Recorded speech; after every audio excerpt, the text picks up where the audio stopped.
क्योंकि उस समय मेरे पास कोई प्रॉपर एड्रेस नहीं था, क्योंकि एक कमरे का एड्रेस दूं उसके बाद मकान खाली होना होता था, फिर दूसरे किराए पे रहता था। इस एडवोकेट को ये मालूम हो गया कि इस किताब में से क्या पढ़ना है और क्या नहीं पढ़ना है, कोर्ट में क्या बोलना है और क्या नहीं बोलना है, और जज के सामने कब बोलना है, और टारगेट के बीच में कोई समझौता मत करना। तुम्हारा टारगेट है बड़ा वकील बनना, उस टारगेट के बीच में चाहे आपकी कोई गर्लफ्रेंड आ जाए, चाहे आपका कोई दोस्त आ जाए, चाहे आपका कोई लंगोटिया बचपन के यार आ जाए और कहीं आज कोर्ट छोड़ दो, चलो बाहर जरा फिल्म देख के आते हैं, तो बोलना नहीं।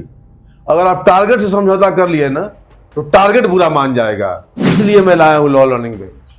हम बताएंगे कि तुमको अपना चक्रव्यूह खुद बनाना है, और उस चक्रव्यूह में ये मेरे जो फर्स्ट जनरेशन के लायर हैं वो नहीं फंसेंगे, वो दूसरे को फंसाएंगे। अगर आप भी एलएलबी करना चाहते हैं, वकील बनना चाहते हैं और अदालतों में मुकदमे लड़ना चाहते हैं, तो कहीं ना कहीं आपके दिमाग में ये सवाल जरूर आता होगा कि इसकी शुरुआत कहां से की जाए।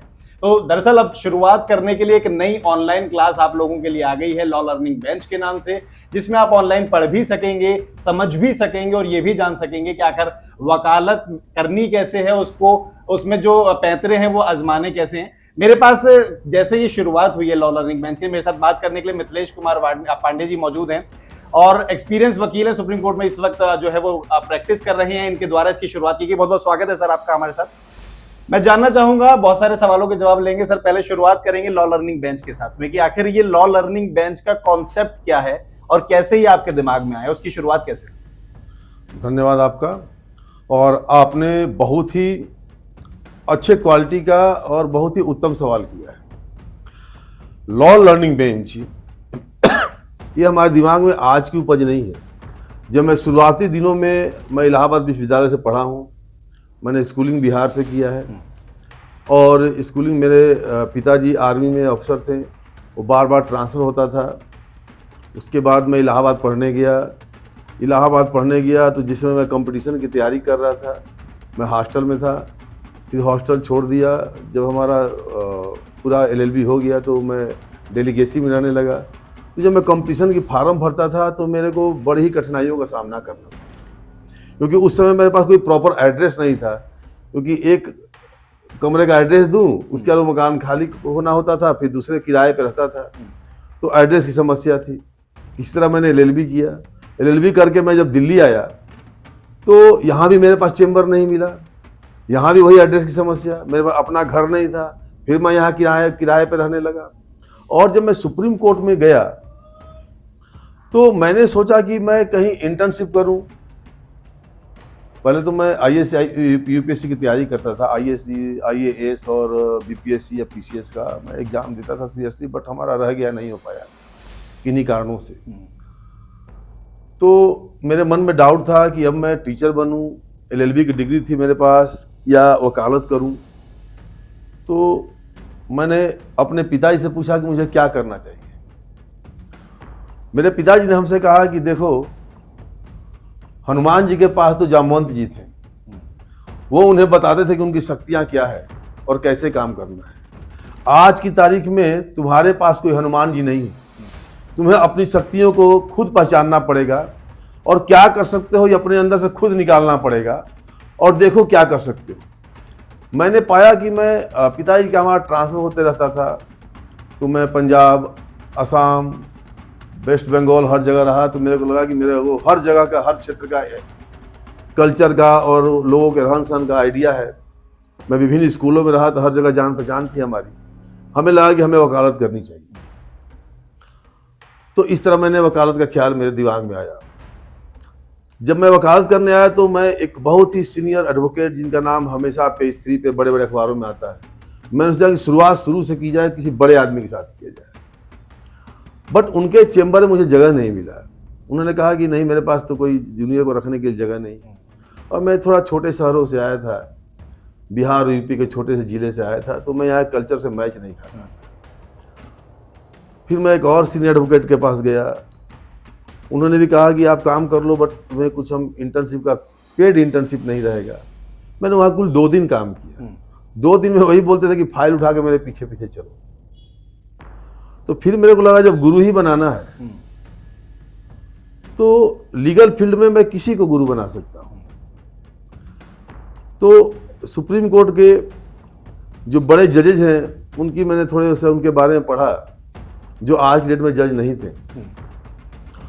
और मैंने ये जो पुस्तक रखी हुई संविधान, इस संविधान की पुस्तक को मैंने अपने टेबल पर रखता हूं हमेशा, और इसी को मैंने अपना गुरु बनाया, क्योंकि मेरा विश्वास था कि गुरु पे किंचित भी संदेह ना करो। मैंने पढ़ा था कि एकलव्य ने मिट्टी की मूर्ति को, द्रोणाचार्य की मूर्ति उसने बनाई मिट्टी की, और उसको गुरु मानकर जब एकलव्य इतना बड़ा धनुर्धर बन गया, तो बिना गुरु का मैं भी ज्ञान ले सकता हूँ, गुरु को मैं मानसिक गुरु किसी को बना सकता हूँ। मैंने संविधान को गुरु बनाया, और बाबा भीमराव अम्बेडकर को मैंने पढ़ा, उसमें यही लिखा था कि संघर्ष करो और शिक्षित बनो। तो मैंने बहुत संघर्ष किया, मेरे पास कोई एड्रेस नहीं था, मेरे कोई सिखाने वाला नहीं था, कोड क्राफ्ट हमको नहीं मालूम था। शुरुआती दिनों में मुझे याद है कि आपने देखा होगा कि राज ठाकरे और जो AIMM के नेता है ओवैसी जी और कई लोग हैं जिन पर देशद्रोह का मुकदमा चलता है। एक मुकदमा को मैंने किया शुरुआती दिनों में, तो हेट स्पीच करने वाले को, जो नफरत फैलाते हैं, उनके खिलाफ कई FIR दर्ज थे। सारे FIR को क्लब करके सुप्रीम कोर्ट ने 30,000 भेज दिया था।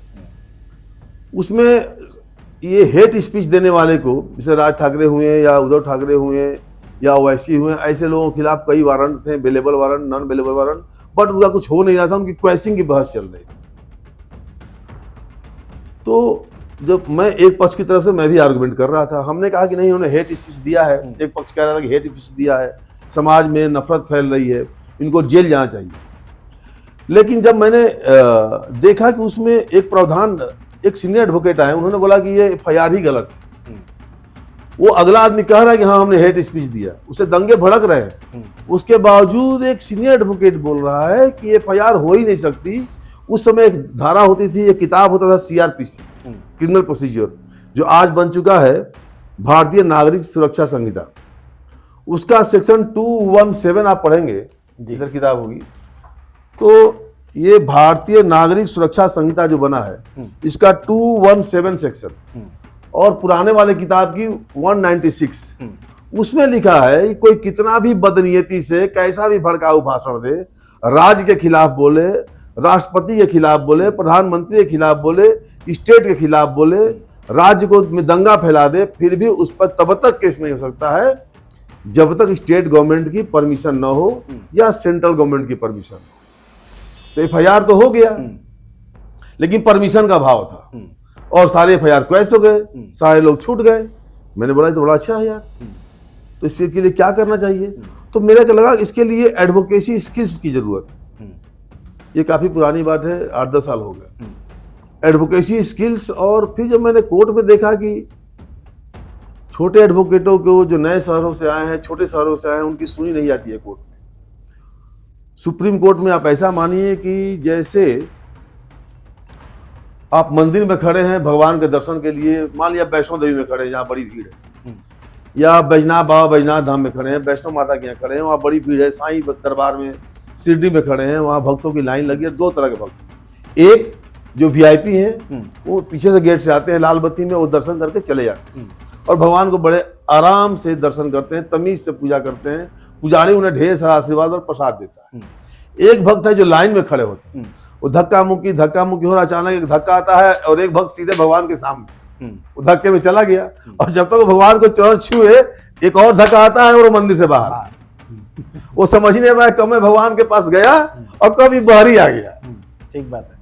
तो मैंने देखा एडवोकेसी में यही है, जो छोटा एडवोकेट आता है उसकी केस लिस्टिंग नहीं होती है, और लिस्टिंग जब होती है, जैसे ही वो देखता है कि मेरा लिस्ट में नाम आ गया, आज मेरा इस कोर्ट में केस सुनवाई के लिए, हियरिंग के लिए आया हुआ है, और जैसे ही वो जाता है, अब वो थका थका मान लिया बिहार यूपी का है, पसीना पोंछते अपना जा रहा है, फाइल खुद ही उठाया है, बस से उतरा है, पैर समेटते हुए बाल सीधा करते हुए जा रहा है। जैसे ही कोर्ट में पहुंचा और अपनी फाइल उठाया कुछ बोलने के लिए, क्योंकि वो पढ़ के आया है, वो हिंदी भाषी क्षेत्र से है, वो देख के कुछ बोलेगा, और जैसा आप कहते हैं फाइल रखो, बोलो व्हाट इज द केस, और फाइल रख के जैसे ही बोलने की कोशिश करता है, हर्ड एंड डिसमिस, उसे केस डिसमिस हो जाता है। जितनी तेजी से केस आया उतनी तेजी से डिसमिस हो गया, उसको पता ही नहीं चला कब केस आया और कब चला गया। क्यों? इसमें कोर्ट की गलती नहीं है। आप देखेंगे सुप्रीम कोर्ट में, आप एक बार खड़े होकर देखिए, अगर 50 केस उस दिन लिस्ट हैं तो कैसे फैसले होते हैं, हर्ट डिसमिस, 10-20 केस ऐसे निकल गए डिसमिस, अगला बोल ही नहीं पाता है छोटा वकील। फिर कोई बड़े वकील आते हैं जो हवा में पढ़ के आए हैं या जो राज्यसभा के मेंबर भी रहे हैं, कभी मंत्री भी रहे हैं, उनको देख के जज बोलते हैं, yes mister ABCD, how are you, how is your son, oh your son is in London, in which college. वो बोलता है उनके भी सन लंदन में, उनके भी सन लंदन में। अंकल जजेज, वहाँ वो लॉर्डशिप बोल रहे हैं, उनके बगल में रहते हैं, वो अटॉर्नी के लड़के हैं, कोई सोलिसिटर के लड़के हैं, तो सीख के आते हैं। और हम लोग धक्के से पहुंचे हैं। तो हमको लगा कि यार ये, मैं सच बताऊं, मेरे को लगा कि इसमें कोर्ट की कोई गलती नहीं है। वो जो छोटा एडवोकेट आ रहा है वो कोर्ट को ठीक से अपने तरफ इंटरेक्ट नहीं कर पा रहा है, अपनी बातें बता नहीं पा रहा है। जज साहब बोल रहे हैं कि फाइल रखो, बोलो व्हाट इज द केस। वो कह रहा सर कि I am falsely implicated, I was not there at the time of the crime, मैं वहाँ था ही नहीं। ये सब मतलब नहीं है। वो पूछता व्हाट इज द केस, आपका केस क्या है। उसको बोलना है ए ने बी को ये किया, बी उस समय यहाँ था और ये मेरा प्रेयर है। ये छोटी सी बात है। और फिर मैं देखता हूँ कि एडवोकेट, छोटा वकील बहुत पढ़ता है, वो पूरी फाइल पढ़ के पहले ही दिन जाता है, जबकि इतना मेहनत नहीं करना है। पहले दिन सुप्रीम कोर्ट में नोटिस होता है, नोटिस इशू कराने के लिए क्या क्या पढ़ना है यही उसको तैयारी करना है। और अचानक जैसा आपको पूछ देते हैं कि पेज नंबर 5 पे क्या लिखा हो बताइए, वो पेज नंबर 5 पढ़ा ही नहीं है, क्योंकि उसको यही नहीं पता है क्या पढ़ना है और क्या नहीं पढ़ना है। ठीक बात। तो मैं एक लाइन बताना चाहूंगा, जिस एडवोकेट को ये मालूम हो गया कि इस किताब में से क्या पढ़ना है और क्या नहीं पढ़ना है, कोर्ट में क्या बोलना है और क्या नहीं बोलना है, और जज के सामने कब बोलना है, इसके लिए चाहिए एडवोकेसी स्किल्स, कम्युनिकेशन स्किल्स।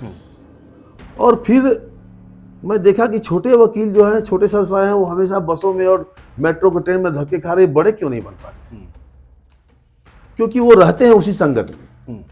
एक स्ट्रगलर के साथ बातचीत कर रहा है, वो बोल रहा है यार कल बस का भाड़ा नहीं है, वो बोल रहा है मेरा कोट फट गया है, वो बोल रहा है यार कल फाइल तैयार करनी है, 20 रुपए नहीं है। वो उसी में उलझा रहता है और एक दूसरे को निराश करते रहते हैं, एक दूसरे को हॉस्टाइल करते रहते हैं और फ्रस्ट्रेट करते हैं। मैंने बोला कि यार इनके साथ तो नहीं रहना है, ये खुद ही समस्याओं में घिरे हुए, मेरे को सफल लोगों के साथ रहना है। ये सीखना है कि सफलता की मुकाम कैसे प्राप्त की जाती है। तो मैं जामवंत जी का बता रहा था कि जामवंत जी हमेशा हनुमान जी को बताते रहते थे कि आपके अंदर क्या शक्ति है। बिल्कुल ठीक। तो मेरे पापा ने मेरे से कहा था कि बेटा अपनी शक्ति खुद पहचानो, उसको बाहर निकालो और जो तुम कर सकते हो वो करो।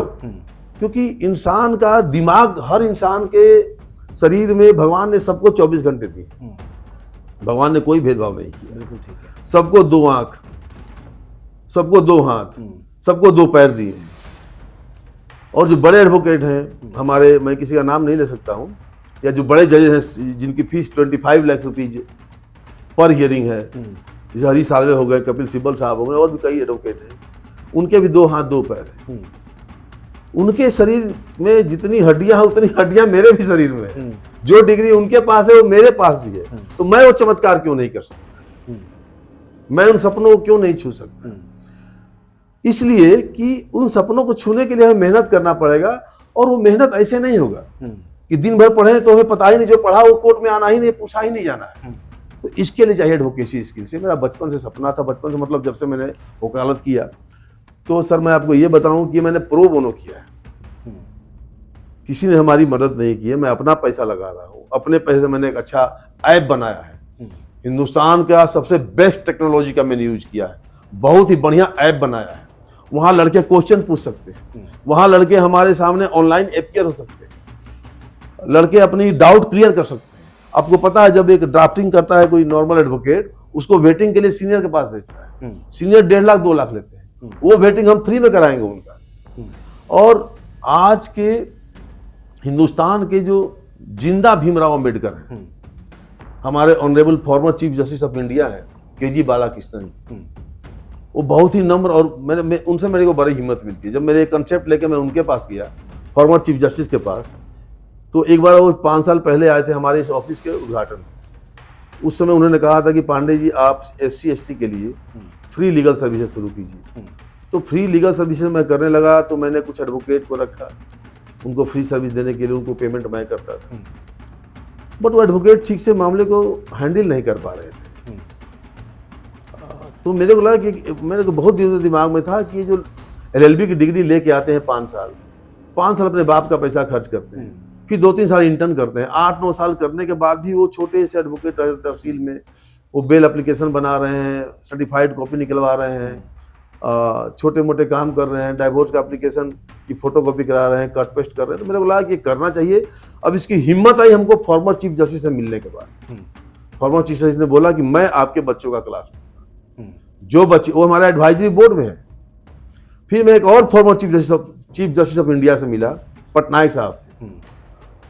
Former chief justice, 2-3 former chief justice ने हमारे साथ उन्होंने एग्री किया, कॉन्सेंट दिया अपना कि आप अपना ऐप बनाइए और हम लोग फ्री में सिखाएंगे। फिर मैं एक इलाहाबाद हाई कोर्ट के जज से मिला, फिर मैं 2-3 और सीनियर एडवोकेट से मिला। तो कम से कम 5-6 फॉर्मर चीफ जस्टिस, 3-4 और जजेस, कई सीनियर एडवोकेट हमारी बातों से प्रभावित हुए और उन्होंने हमें प्रेरणा दी। तो आज मैं लॉ लर्निंग का कंसेप्ट लेके आया हूँ, जहाँ कम्युनिकेशन स्किल सिखाया जाएगा। बड़ा एक वास्ट टॉपिक मैं इसको समझ रहा हूँ सर, क्योंकि बहुत सारे बच्चों के दिमाग में, जैसे आपने बताया कि आपने स्ट्रगल किया सब चीज़ की, एक चीज़ और बड़ी अच्छी मुझे जो लगी सर के साथ बैठने में, कि सर लगातार बुक के साथ समझा रहे हैं, क्योंकि ये एक टीचर का, एक एक्सपीरियंस आदमी का, एक कह सकते हैं कि बहुत बहुत पॉजिटिव चीज़ है कि बुक्स के साथ ही अभी भी बता ही रहे हैं पॉइंट्स को कि कहाँ से कैसे पढ़ना है। सर एक चीज़ जो मेरे दिमाग में इन सब चीज़ों को सुनने के बाद में है कि स्ट्रगल जो है वो हर किसी की ज़िंदगी में होता है, लेकिन मैं देखता हूँ कि कुछ वकील, जैसे आपने जिक्र भी किया कि कुछ वकील सिर्फ मेट्रो और पैदल घूम रहे हैं, बसों में ट्रेवल कर रहे हैं, कुछ वकील हैं जो गाड़ियों में आ रहे हैं। तो मुझे लगता है कि जो यंग जनरेशन वाला वकील है, जिसने अभी नई नई LLB की है, जो अभी तलाश रहा है कि मुझे कोई गाइड करने वाला मिल जाए, मुझे कोई गुरु बनाने के लिए मिल जाए, उनके दिमाग में कहीं ना कहीं उनको देखने के बाद ऐसा महसूस होता है कि हम कहीं छोटे रह गए, पीछे रह गए, कि हम अभी तक गाड़ी में नहीं पहुंच पाए, इतने बड़े नहीं पहुंच पाए, या फिर हमें कोई एक व्यक्ति ऐसा चाहिए था जो सीधा गाड़ी में लेके जाए और सीधा हम लोग जो है केस लड़ना शुरू कर दे। ये मेंटेलिटी आजकल की जनरेशन की है, कैसे इसको हैंडल करना चाहिए यंग जनरेशन को, आप क्या कहते हैं इसमें? देखिए, यंग जनरेशन जो लॉयर है, स्पेशली जो फर्स्ट जनरेशन, क्योंकि जब आप कोर्ट आएंगे ना, मैं आपको छोटा सा उदाहरण बताता हूँ। पांडव जंगल में कई साल भटके, आधी जिंदगी उन्होंने जंगल में निकाल दी। वो छुपते रहे कि हमें कौरव ढूंढ न ले, ये शर्त था कि आप छुप के ढूंढ जंगल में, और तमाम आधी जिंदगी पांडवों ने जंगल में गुजार दी, उन्हें न्याय नहीं मिला। न्याय प्राप्त करने के लिए उनको एक एरिया बनाना पड़ा, एक एरिया डिजाइन करना पड़ा, जिसको कहते हैं कुरुक्षेत्र। पहले उन्होंने एक कुरुक्षेत्र डिजाइन हुआ, उस कुरुक्षेत्र में एक युद्ध हुआ 18 दिन और खट से न्याय मिल गया। तो यंग जनरेशन को मैं बोलना चाहूंगा, फर्स्ट जनरेशन को, पहले अपना तुम एक कुरुक्षेत्र तैयार करो, अपना एक एरिया बनाओ, जहां रह रहे हो उसे 4 किलोमीटर के दायरे में अपनी पहचान बना लो, लोग जान जाए तुम एडवोकेट हो, तो ही तुम्हारे पास लोग आएंगे। क्योंकि फर्स्ट जनरेशन लॉयर के पास बड़ी समस्या है, एक तो अपना प्रचार नहीं कर सकता है, एडवोकेसी एक्ट में अलाउ नहीं है। अब देखिए, वक्फ बोर्ड का आप ऑर्डर पढ़िए, जो वक्फ बोर्ड को, वक्फ एक्ट जब पास हुआ उसको सुप्रीम कोर्ट में चैलेंज किया गया, वक्फ बोर्ड की तरफ से, पुराने कई उलेमा की तरफ से, कई मुस्लिम संगठनों की तरफ से, कुल 70 याचिकाएं, पिटीशन सुप्रीम कोर्ट में फाइल की गई। तो 70 एडवोकेट ऑन रिकॉर्ड होंगे, एडवोकेट ऑन रिकॉर्ड वहां फाइलिंग करती है, बिल्कुल 70 एडवोकेट ऑन रिकॉर्ड फाइल करते हैं, मेल फीमेल दोनों होते हैं। आर्गुइंग काउंसिल होते हैं सुप्रीम कोर्ट में, एक में 2-2 भी हो गए तो वो भी हो गए 140, यानी 210 एडवोकेट हो गए। उनके कई जूनियर होंगे, आप उनका अपीयरेंस पढ़िए ऑर्डर में तो आपको कई लोगों के नाम मिलेंगे, लेकिन टीवी पे किसका नाम आ रहा है? कि अभिषेक मनु सिंघवी ने ओपनिंग आर्गुमेंट किया कि कभी भी एक्ट लागू हो सकता है, इस पे स्टे दिया जाए। कपिल सिब्बल कोर्ट में दहाड़े और बताया कि ये एक्ट कैसे गलत है। तुषार मेहता सरकार की तरफ से अपीयर हुए, उन्होंने ये बोला, और अभी सालवे जी भी आ रहे हैं गवर्नमेंट की तरफ से पैरवी करने के लिए। ये 4-5 एडवोकेट को दुनिया जानती है, लेकिन जो 210 एडवोकेट और उसमें अपीयर हो रहे हैं, उनका कोई नाम नहीं जानता है। बिल्कुल ठीक। तो इसलिए उन्होंने अपना कोई कुरुक्षेत्र नहीं बनाया है, वो लड़ाई का मैदान बना ही नहीं है। लड़ना आता है, हथियार है उनके पास, आर्गुमेंट है, तर्क है, प्लीडिंग है, बट वो सुप्रीम कोर्ट में बोल भी नहीं पा रहे हैं। आप एक छोटा सा उदाहरण देता हूं, आप जब भी देखिए हेडलाइन, मैंने देखा है छोटे छोटे एडवोकेट बड़े बड़े फैसले कराए हैं। ईडी के केस में, सीबीआई के केस में, या डाइवोर्स पिटीशन में कई अच्छे जजमेंट आए हैं, कई रिपोर्टेड जजमेंट आए हैं जूनियर एडवोकेट के, बट वो कहीं मीडिया उडिया में नहीं आते क्योंकि उनका ऐसा बैकग्राउंड नहीं है। और जब आते ही नहीं है तो उन पे क्लाइंट विश्वास नहीं करता है, लगता है यार इस एडवोकेट को फीस देंगे ये पता नहीं केस हार जाए। बड़ा एडवोकेट जो है जिसकी फीस 30 लाख 40 लाख है, अगर वो पैसा लेने के बाद भी हार जाता है तो उसको ब्लेम नहीं आता है। क्लाइंट बोलता है अब इससे अच्छा मैं क्या कर सकता था। बिल्कुल ठीक है।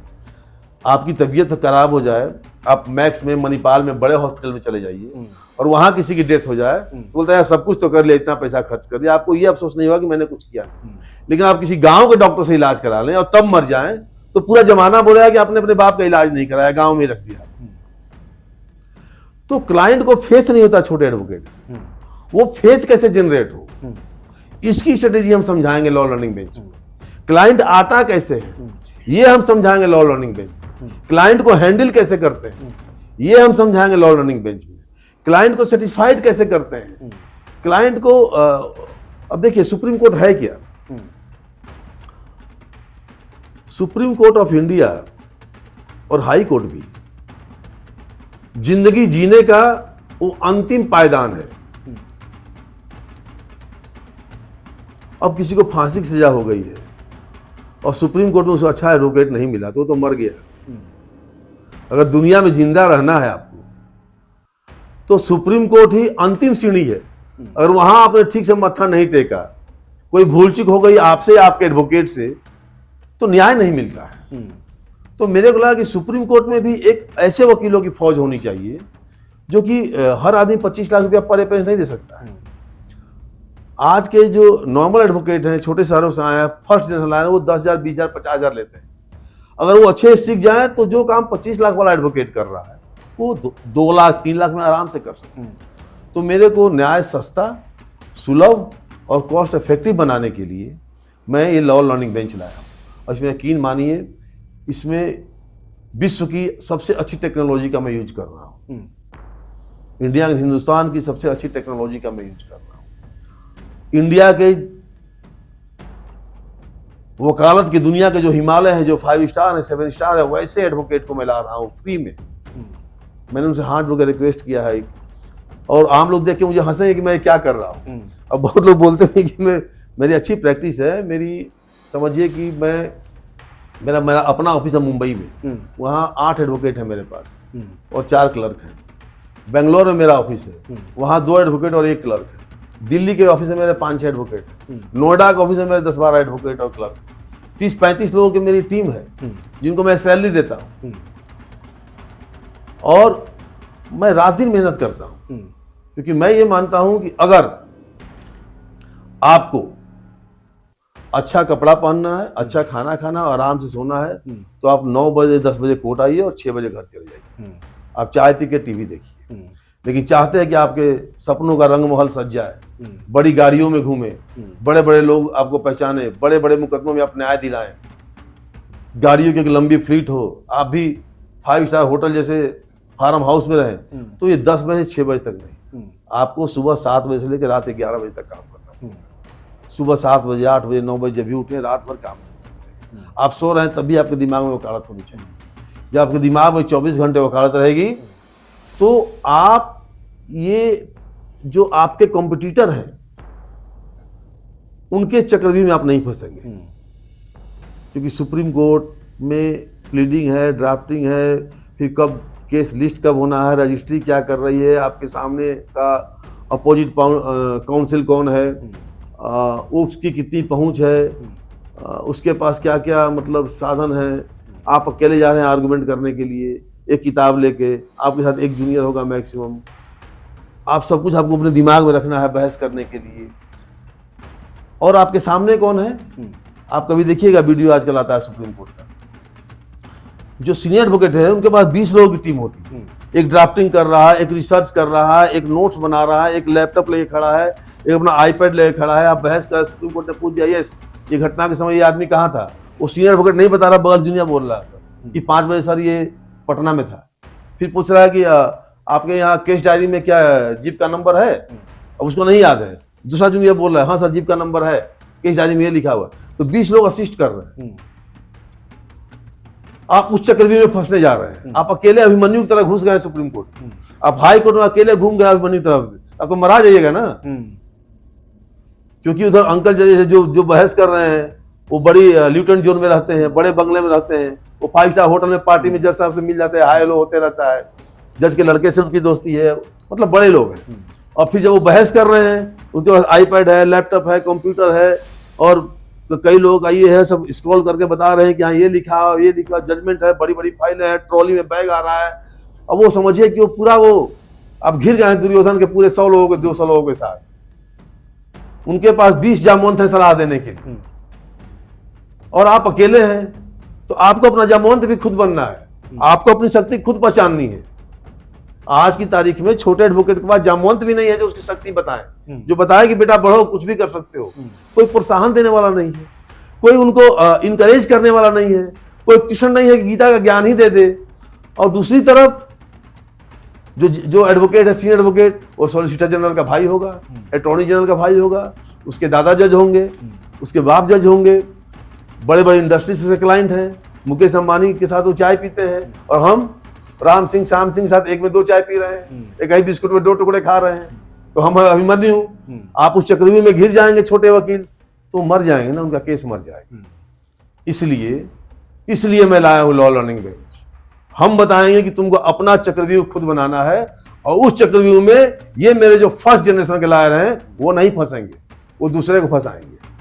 किस तरीके से सर ये एप्लीकेशन काम करेगी? क्या कुछ समय आपने रखा होगा कि किस किस तरीके से आप सेग्रीगेट करेंगे टाइम को, किस तरीके से आपसे जुड़ा जा सकता है, वो सब थोड़ा सा बताएं। सर ये लॉ लर्निंग बेंच का कंसेप्ट बहुत ही अलग है। आप ध्यान से इसे देखेंगे तो आजकल बहुत सारे ऑनलाइन क्लासेज हो रहे हैं, वहाँ हम कहेंगे कि मैं क्या शब्दों का इस्तेमाल करूं, वहाँ पैसे को एक्सटॉर्शन हो रहा है। ये देख के मेरा मन रोता है, मैं बड़ा दुखी होता हूँ, क्योंकि मैं भी बसों में धक्के खाया हूँ।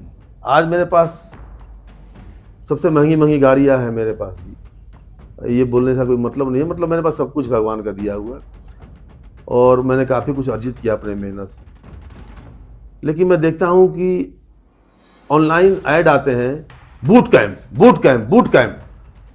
कैंप ज्वाइन करिए 18,000 दीजिए, बूट कैंप ज्वाइन कीजिए 1,18,000 दीजिए, try to learn contract drafting. तो कॉन्ट्रैक्ट ड्राफ्टिंग करके फिर क्लाइंट कहाँ मिलेगा, किसका कॉन्ट्रैक्ट ड्राफ्ट करेंगे हम? ये किताब उठा के कॉन्ट्रैक्ट ड्राफ्टिंग अपना सेक्शन बता दिया, ये तो फॉर्मेट में लिखा हुआ, क्या कॉन्ट्रैक्ट ड्राफ्टिंग सीख के क्या करेंगे युवा अधिवक्ता? फिर आता है don't miss this opportunity, learn international law. अब देखिएगा बहुत सारा ऐड आता है, इंटरनेशनल लॉ पढ़िए। अरे ये बगल का लॉ तो पढ़ ही नहीं पाया, इंटरनेशनल लॉ पढ़ के कहाँ जाएगा? और उसके नाम पे 20,000 रुपया वो लोग ले लेते हैं।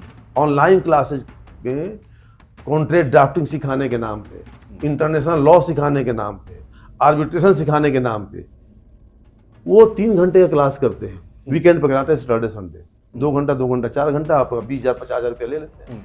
वो वकील जो ऑलरेडी गरीब है, अपने बाप के सपनों को पूरा नहीं कर पा रहा है, खुद के सपनों को पूरा नहीं कर पा रहा है, उसका पैसा आपने उसका, मैं बोलना ये चाहूँगा कि हो क्या रहा है ऑनलाइन में मैक्सिमम लोग, कि वो उनका भविष्य दिखा के वर्तमान लूट रहे हैं, भविष्य दिखा के वर्तमान लूट रहे हैं लोग। इनसे दुखी होकर मैंने सोचा कि मैं एक ऑनलाइन क्लास शुरू करता हूँ। मैंने अपना पैसा इन्वेस्ट किया हूँ, अपना टाइम दे रहा हूँ। लोग बोलते भी हैं कि ये मिथिलेश पांडे जी आप ये क्या कर रहे हैं, आपकी इतनी अच्छी प्रैक्टिस है। मेरी सर महीने की 2,000 फाइलिंग है, 2,000 केसेज मैं लगभग हर महीने फाइल करता हूँ। बम्बई ऑफिस से मेरे लगभग 400 केस फाइल होते हैं, दिल्ली ऑफिस से 400-500 केस फाइल होते हैं, बेंगलोर में 200 केस फाइल होते हैं, सारे मतलब लंदन के कई फाइनेंशियल इंस्टीट्यूशंस, लंदन और कैलिफोर्निया के मेरे क्लाइंट, हिंदुस्तान के कई बड़ी मल्टीनेशनल कंपनी मेरे क्लाइंट हैं। मेरी अच्छी प्रैक्टिस है, फिर भी मैं इसमें टाइम इसलिए दे रहा हूँ कि मैं एक ऐसा अधिवक्ताओं की फौज तैयार करना चाहता हूँ 100-200 लोगों का, जो कि सीनियर एडवोकेट की तरह बिहेव करे। वो सीनियर का तगमा उनको नहीं मिलेगा, क्योंकि सीनियर एडवोकेट बनने के लिए सीनियर एडवोकेट को जो ये गाउन पहनते हैं उनके पीछे एक कॉलर लगा होता है। वो कॉलर तब मिलता है जब आपको 2-4 जज जानते हो, क्योंकि जजों का रिकमेंडेशन चाहिए, आपके नाम से रिपोर्टेड जजमेंट चाहिए, कॉलेजियम में लोग आपको जानते हैं। अगर आप ABCD सिंह हैं, राम सिंह, श्याम सिंह कोई है, तो आपको सीनियर एडवोकेट बनने में बड़ी मतलब अभी सीनियर एडवोकेट कई लोग बने अभी हाल में, कुछ लोगों ने उसको चैलेंज भी किया, क्योंकि उसमें जजेज होते हैं, कुछ सीनियर एडवोकेट्स होते हैं, कॉलेजियम के लोग होते हैं। उसमें एक सीनियर एडवोकेट हमारे ख्याल से उन्होंने इस्तीफा दे दिया कि सीनियर एडवोकेट का सिलेक्शन गलत ढंग से हुआ, उसको सुप्रीम कोर्ट में चैलेंज किया गया। तो मैं सीनियर एडवोकेट बनाने की तैयारी तो नहीं करवा रहा हूँ, मैं बेस्ट आर्गुइंग काउंसिल लाऊंगा जो कि बेहतरीन आर्गुमेंट करेंगे, और ऐसा लोग लाऊंगा जो कि अच्छा से ड्राफ्टिंग करेंगे, और एक एडवोकेट की फौज होगी जो अच्छा आर्गुमेंट करेंगे। ड्राफ्टिंग वाले को ड्राफ्टिंग सिखाएंगे, आर्गुमेंट वाले को आर्गुमेंट सिखाएंगे। कैसे बेहतर सिखाएंगे कि हमारा जो ऐप होगा उस ऐप में हमारे पास कोई भी नॉर्मल आदमी पढ़ाने वाला नहीं होगा, जजेज ही होगा। तो हमारे जो कोर्स ज्वाइन करेंगे वो एज एडवोकेट मान लीजिए उसमें बहस कर रहे हैं, 2 एडवोकेट होंगे, जैसे मूट कोर्ट में होता है उससे बेहतरीन ढंग से, उसी का बड़े रूप में एडवोकेट बहस कर रहे हैं, एक्चुअल केस दिया जाएगा, और जज बहस सुन रहे हैं। सुनने वाले भी एक्चुअल जज ही है, जो कभी जज रहे हैं या आज जज हैं, सिटिंग जज भी हैं। वो सुनेंगे और आर्गुमेंट करने के बाद वो बोलेंगे कि हाँ आप केस हार गए, जीत गए। तो बताएंगे कि मैं क्या नहीं सुनना चाहता था और क्या मैं सुनना चाहता था। आप बिहार में छपरा, बलिया, यूपी, मोगा, पंजाब में छोटे छोटे शहर, हिमाचल प्रदेश, राजस्थान में जहाँ के लोग कभी सुप्रीम कोर्ट के जज से मिले नहीं हैं, वो सुप्रीम कोर्ट के जजों से डायरेक्ट इंटरेक्शन करेंगे। और हमारा बेहतरीन इसलिए होगा कि वो क्वेश्चन पूछ पाएंगे, डाउट क्लियर कर पाएंगे, हर डाउट को क्लियर किया जाएगा, हर क्वेश्चन का जवाब दिया जाएगा। उस क्वेश्चन आंसर को एक रिटन फॉर्मेट में फिर उनको हम डिलीवरी देंगे, उनको हम राइटिंग में जो उन्होंने पूछा है और पूरे लेक्चर को उनके मेल पे डालेंगे, उसका ऑडियो भी उनको भेजेंगे, उसका वीडियो भी उनको भेजेंगे। वो कभी भूल गए तो सुनेंगे, और हर डाउट जो पूछना चाहते हैं। उसके बाद सीनियर एडवोकेट नहीं है, अब सीनियर एडवोकेट दिल्ली में, मुंबई में कॉन्फ्रेंस करने का लेते हैं मिनिमम 1 लाख। वो कॉन्फ्रेंस उनको फ्री मिलेगा, वो कभी भी कॉन्फ्रेंस कर सकते हैं। Conference charges free, waiting charges free, advocacy skills free, communication. ये किसको मिलेगा? जो हमारे शुरू में 40-50 लोग जो बहुत उत्साहित लोग हैं, जो वाकई में जिनको जरूरत है, उन्हीं को मिलेगा। और इस ढंग से मैं आपको कोर्स का मैं जल्दी एक प्रोमो लाने वाला हूँ, जिसे बताऊंगा कि हमारा ये ऐप कैसे काम करता है, उस ऐप में क्या क्या सुविधाएं हैं, कैसे आप क्वेश्चन पूछ सकते हैं। उसमें जैसे क्रॉस एग्जामिनेशन के ऊपर है, तो क्रॉस में लीडिंग क्वेश्चन क्या होते हैं, नॉन लीडिंग क्वेश्चन क्या होते हैं, क्या आप पूछने चाहिए, क्या आप पूछने नहीं चाहिए। कभी कभी एडवोकेट क्लाइंट को खुश करने के लिए कुछ कोर्ट में पूछ लेता है, पूरा केस उल्टा हो जाता है। तो क्रॉस एग्जामिनेशन कैसे किया जाता है, और सबसे बड़ी बात कि क्लाइंट को राहत कैसे देनी है। हर केस जीतने के लिए लेना है और जीतने के लिए क्या करना है, ये समझाना पड़ेगा। अब जीत होगी कि नहीं, उसका सही पिक्चर एक एक्सरे करके क्लाइंट को बताना भी होता है आपका केस कहाँ कमजोर है, क्योंकि सबसे बड़ा जज कौन होता है? क्लाइंट। उसे पता है कि हमें कैसे केस जीतेंगे। तो क्लाइंट से हम क्या क्या कब कब उगलवाएं, ये सिखाया जाएगा। क्योंकि कोई वकील अपने आप में माहिर नहीं होता, वो क्लाइंट से पूछता है कब हुआ, क्या हुआ, क्यों किया, कैसे बचेंगे। तो क्लाइंट से अधिक आप इंट्रोगेट कीजिए, उसका इन्वेस्टिगेशन कीजिए, रिलेवेंट डॉक्यूमेंट क्लाइंट से मांगिए, तभी आप केस जीत पाएंगे। ये हमारा आगे बढ़ने का सिद्धांत है। सर, अब क्योंकि एक पूरा लगभग हम इंटरव्यू में सब बातें आपसे पूछ चुके हैं, कैसे एप्लीकेशन काम करेगी, क्या कुछ होने वाला है, लेकिन एक बढ़िया मैसेज उन लोगों के लिए जो अभी शुरुआत करने वाले हैं, फिर जो फर्स्ट जनरेशन के वकील हैं, उनको आप क्या कहना चाहेंगे अपने एक्सपीरियंस से? फर्स्ट जनरेशन के लॉयर को मैं एक ही बात कहना चाहूंगा कि आप अपना टारगेट सेट करो। टारगेट सेट करो कि भगवान ने जितनी सुविधाएं दी है पृथ्वी पर, बढ़िया बढ़िया फल है, बढ़िया बढ़िया खाना है, बड़े बड़े 5 स्टार होटल हैं, बड़ी बड़ी गाड़ियां हैं, ये सारे सुख आपको भोगना है। ये टारगेट में रखो बाबू, और टारगेट के बीच में कोई समझौता मत करना। तुम्हारा टारगेट है बड़ा वकील बनना, उस टारगेट के बीच में चाहे आपकी कोई गर्लफ्रेंड आ जाए, चाहे आपका कोई दोस्त आ जाए, चाहे आपका कोई लंगोटिया बचपन के यार आ जाए, और कहीं आज कोर्ट छोड़ दो, चलो बाहर जरा फिल्म देख के आते हैं, तो बोलना नहीं। अगर आप टारगेट से समझौता कर लिए ना, तो टारगेट बुरा मान जाएगा। टारगेट से समझौता मत करना, दुनिया में सबको छोड़ दो, सारे रिश्ते छोड़ दो एक बार 5 साल के लिए, सिर्फ टारगेट से रिश्ता बना लो, आप सफल हो जाओगे। जी हाँ, बहुत बहुत धन्यवाद सर हमारे साथ जुड़ने के लिए और हमें इतनी सारी चीजें बताने के लिए, और ये भी बताने के लिए कि आखिर ये एप्लीकेशन किस तरीके से काम करने वाली है और टारगेट को अचीव कैसे करना है, उस टारगेट को अचीव करने में कितनी मेहनत ये एप्लीकेशन आपकी करेगी। एक और बात जो महत्वपूर्ण है वो आपको दोबारा से याद दिला देता हूं, जो सर ने हमें बताई है कि टॉप 50 यानी कि जो पहले फर्स्ट कमर्स होंगे 50 बच्चे, केवल उन्हीं के लिए ये एप्लीकेशन फ्री होगी। और टॉप जजेस, टॉप वकील और टॉप उसके बाद में जो रिटायर्ड जजेस जो भी हैं, वो सारे लोग यहाँ पर इस एप्लीकेशन के अंदर आपको क्लास देते हुए मिलेंगे, वो भी फ्री ऑफ कॉस्ट। तो ध्यान रखिएगा, जुड़े रहिएगा और लॉ की इस बेंच के साथ जुड़ जाइए, बन जाइए और वकील बनने के बाद जो अपने सपने हैं उनको पूरा कर लीजिए। बने रहिएगा हमारे साथ और देखते रहिएगा हमारे इस चैनल को। सब्सक्राइब कर लीजिएगा, लाइक कर दीजिएगा और इस वीडियो को शेयर करना बिल्कुल मत भूलिएगा। नमस्कार।